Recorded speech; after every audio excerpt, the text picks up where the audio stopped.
কেমন আছেন সবাই? আশা করি সবাই ভালো আছেন এবং একটি নতুন ভিডিওতে আপনাকে স্বাগতম। বন্ধুরা, আজকে যে বিষয়টি নিয়ে কথা হবে সেটা হলো আমাদের পাসপোর্ট সাইজের ফটো নিয়ে অনেকেই কমেন্ট করছে, ভাই আমি ফটোশপ 8 ভার্সন থেকে আমরা ফটো প্রিন্ট করতে গেলে আমার ঠিক অর্ধেক অংশ কেটে যায়।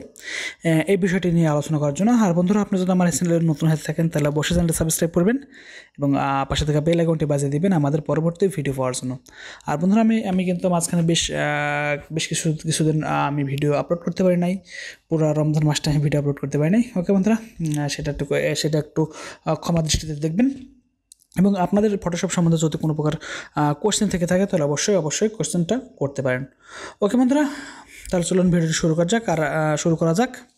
বন্ধুরা, আমরা পাসপোর্ট সাইজের যে ফটোগুলো আছে সেই ফটোগুলো কিন্তু আপনি অনেক সময় দেখবেন যে ফটোশপ 8 ভার্সন যেটা আছে সেই ভার্সনে কিন্তু আপনি যদি প্রিন্ট দিতে যান অনেক সময় কিন্তু কেটে যায়। সাপোজ একটা ফটো আমি পাসপোর্টে আমি কেটে নিলাম। কেটে নেওয়ার পর এই ফটোটাকে আমি একটু মিশিয়ে দেবো, একটা নিউ পেজ নিয়ে নেব। দেখেন একটু যে আমি একটা নিউ পেজ নেব। আমি এখান থেকে নিউ পেজ নিলাম, একটা A4 করলাম। A4 করে আমি এখানে একটা ওকে দিয়ে দিলাম এবং ওকে দিয়ে দেওয়ার পর এখান থেকে আমি ঠিক এই ছবিগুলো আমি নিয়ে আসবো। যে আমি সাপোজ মনে করেন আমি এই ছবিগুলো আমি নিয়ে আসবো। ছবিগুলো নিয়ে আসার পর আমি একটু জিনিসটা আপনাকে দেখাই দেবো যে এটা কেন কাটে এবং এটার উপায়টা কি আপনি দেখেন।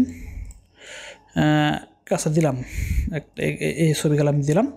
মনে করেন যে এই ছবিগুলো হলো, ছবিগুলো এখন যে আমি যে কাটবো অথবা প্রিন্ট দেবো সেই প্রিন্ট আপনি দেখেন কেমন আসবে। আমি যদি প্রিন্ট প্রিভিউ দিই, দেখেন এখান থেকে কিন্তু এই যে ছবি অংশগুলো, এই অংশ আপনার মাথার অংশ কিন্তু পুরোটাই কিন্তু কেটে যাচ্ছে। দেখছেন এখান থেকে কিন্তু পুরোটা আপনার মাথার অংশটা কিন্তু কেটে যাচ্ছে। কিন্তু এই যে কাটছে, এই কাটার প্রবলেমটা আমরা সলভ করবো কীভাবে। আপনি যদি দেখেন যে আমি এখান থেকে এসে যদি আমি Ctrl+P দিয়ে দিই, যে Ctrl+P প্রিন্ট, এই প্রিন্টে যদি আমি ক্লিক করি এখান থেকে ডাইরেক্ট প্রিন্টটা চলে যাবে। এখান থেকে প্রিন্টটা সিলেক্ট করবেন, সিলেক্ট করে আপনার যে অপশনগুলো ঠিকঠাক করা দরকার আপনি করে নেবেন। কিন্তু আপনি যদি ডাইরেক্ট এইখান থেকে প্রিন্ট দেন তাহলে কিন্তু এটা কিন্তু সমস্যা। আপনি যদি এখান থেকে ডাইরেক্ট যদি আপনি পেজ সেটআপে যান, আপনি এই পেজ সেটআপটা ঠিকঠাক করে নেবেন। আপনি A4 করে নেবেন। আমি A4 করে দিলাম এবং এরপরে আসেন আপনি Ctrl+Alt+V, এটার উপর যখন আপনি ক্লিক করবেন তখন কিন্তু আপনার দেখেন এই অংশ কিন্তু কেটে যাবে।